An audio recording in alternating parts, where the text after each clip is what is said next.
నమస్తే, welcome to SR6 news. Mancherial జిల్లా వేమనపల్లి మండలంలోని నిల్వాయి గ్రామ పంచాయతీలో శనివారం ప్రజాపాలన కార్యక్రమం నిర్వహించారు. 6 గ్యారెంటీల పథకాల దరఖాస్తు ఫామ్ ఎలా నింపాలో అధికారులు దరఖాస్తుదారులకు వివరంగా తెలిపారు. ఈ కార్యక్రమంలో Nilwai sarpanch Madhu, ZPTC Swarnalatha, MPTC Santosh Kumar, cooption సభ్యులు Purnachander Reddy, MPDO, MPO, DT, AE, electricity, APM, panchayat secretary, police సిబ్బంది, వార్డు మెంబర్లు, ఆశా వర్కర్లు, అంగన్వాడీ సిబ్బంది మరియు మామడ, నిల్వాయి, కొత్తగూడెం గ్రామస్తులు పాల్గొన్నారు.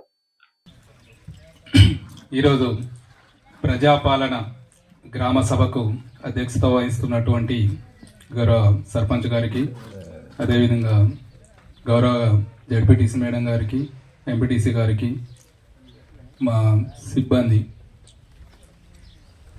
ఎంపీఓ గారికి, డిటి గారికి, తర్వాత వివిధ డిపార్ట్మెంట్లు, మా కార్యాలయ సిబ్బంది, తర్వాత నిల్వాయి గ్రామ ప్రజలకు, ఇక్కడ పాల్గొంటున్నట్టు ప్రతి డిపార్ట్మెంట్ వారికి అందరికీ నా హృదయపూర్వక నమస్కారాలు తెలియజేసుకుంటున్నా. కొత్త ప్రభుత్వం ఏర్పడింది. వాళ్ళ ప్రచార కార్యక్రమంలో భాగంగా హామీలు ఏదైతే ఇస్తానన్నదో దానికి అనుగుణంగా కార్యాచరణ రూపం దాల్చడం జరిగింది. అందులో భాగంగానే ఈరోజు మీకు దరఖాస్తు ఫారాలను ఒకటే దరఖాస్తు ఫారంలో ఏ స్కీమ్కైనా ఏ కార్యక్రమానికైనా కూడా మనకు 4-5 ఒకటే అప్లికేషన్ దరఖాస్తు ఫారం ఇవ్వడం జరిగింది. ఈ దరఖాస్తు ఫారాలన్నీ కూడా మీకు ప్రజల వద్దకే మేము అందించబడింది. ప్రభుత్వం తరఫున ప్రజల వద్దకే ఇవ్వడం జరిగింది. దీనికి ఎలాంటి రుసుము కూడా తీసుకొని అవసరం లేదు. జిరాక్స్ సెంటర్లలో ఎక్కడ కూడా మీరు కొనుక్కొని అవసరం లేదు. మీ వద్దకే దరఖాస్తు ఫారాలు పంపించినాము. అవన్నీ సున్నంగా పరిశీలించి మీకు ఒకవేళ అది నింపడం రాకపోతే ఎవరైనా చదవచ్చిన వాళ్ళు ఆల్ డిపార్ట్మెంట్ వాళ్ళు ఇక్కడ ఉంటాంటారు, లేకుంటే మీ ఇళ్ళ వద్ద ఉంటాంటారు. వాళ్ళ దగ్గర రింపించుకొని దానికి సంబంధించిన జిరాక్స్ కాపీలు ఏవైతే ఉన్నాయో అవన్నీ దానికి అటాచ్మెంట్ చేసి, అంటే దానికి జతపరుస్తూ ఆ దరఖాస్తు ఫారాలని కౌంటర్లో ఇవ్వాల్సిందిగా కోరడం జరుగుతుంది.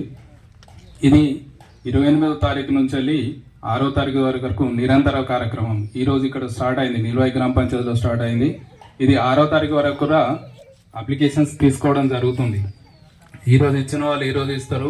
గ్రామంలో ఇంకెవరైనా లేదా అంటే ఇబ్బంది పడాల్సిన అవసరం లేదు. రేపంచెల కార్యదర్శి కూడా తీసుకొని మాకు అందజేయడం జరుగుతూ ఉంటుంది. అందుకు అలాంటి ఇబ్బంది ఏం పడకండి. తర్వాత ఇది నిరంతర ప్రక్రియ. ఈ విడతలో, ఈ మొదటి విడతలో తీసుకుంటాం దరఖాస్తులు. ఇంకా 4 నెలల తర్వాత కూడా సేమ్ ఇలాంటి కార్యక్రమే రావడం జరుగుతూ ఉంటుంది. మాకు రేషన్ కార్డు లేదనో, అది లేదనో, ఇది లేదనో ఇబ్బంది పడాల్సిన అవసరం లేదు.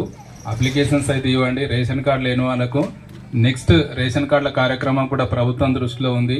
అది కూడా పెట్టేందుకు దరఖాస్తులు స్వీకరించవచ్చు. అప్పుడు కొత్త రేషన్ కార్డు ఇస్తే ఉంటే ఆ రేషన్ కార్డు కూడా దానికి జతపరిచి మాకు ఇవ్వచ్చు.